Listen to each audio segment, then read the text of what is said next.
Phare, du phare d'Alexandrie, phare exceptionnel qui a donc éclairé pendant 17 siècles et qui était construit sur une zone sismique et qui a fini par se détériorer et, à cause des vibrations du sol, à s'effondrer un petit peu. Et puis des siècles plus tard, un vieux marin, en mémoire à ce phare, qui avait éclairé et sans doute sauvé la vie à ses ancêtres qui étaient marins eux aussi, à peut-être son grand-père, son père, peut-être son arrière-grand-père également, décide il voulait restaurer ce phare.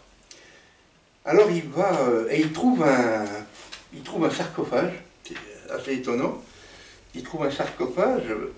Là, ce qui est curieux, c'est que quel est le rapport entre le sarcophage et le phare? C'est que le phare d'Alexandrie a été, la ville d'Alexandrie a été créée par Alexandre III, Alexandre le Grand, qui a été promu au titre de pharaon. Il y a eu à peu près 352 pharaons qui sont succédés. Alexandre le Grand en fait partie, mais il a été élu pharaon après sa mort.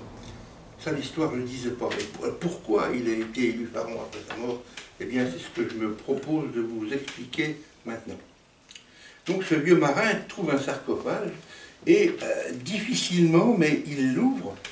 Et dans ce sarcophage, il trouve des photos, enfin des photos, des gravures, puisque c'était des gravures représentées sur des plaques de pierre,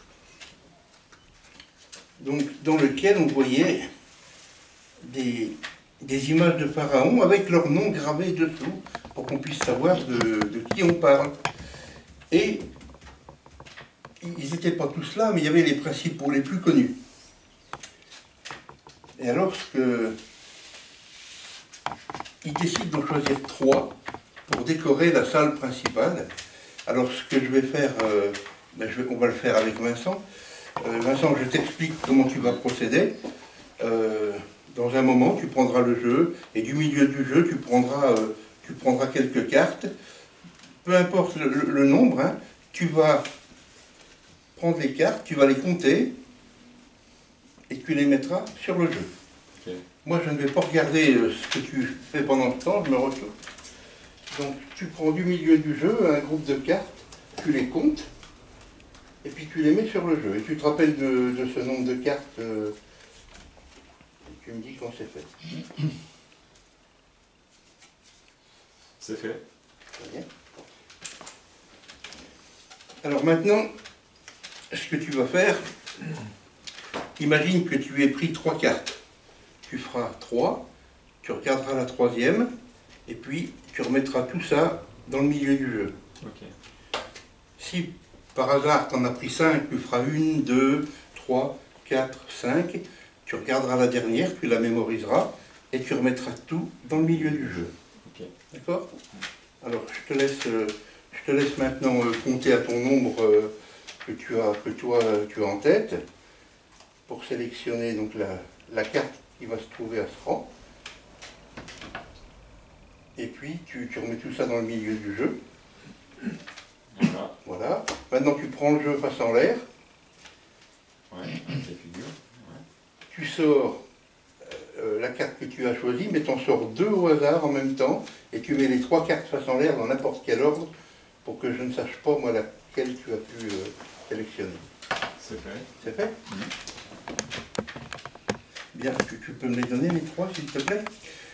Alors ce vieux marin trouve une entrée dans le phare et emmène, les tableaux étaient quand même assez lourds, hein, puisque c'était des tableaux en pierre, et emmène donc met le premier tableau dans la petite ouverture, il l'a fait glisser dans la petite ouverture prévue à cet effet. Il emmène la 2e, et puis il met le 3e. Et là, curieusement, le phare éteint depuis des siècles se met en marche.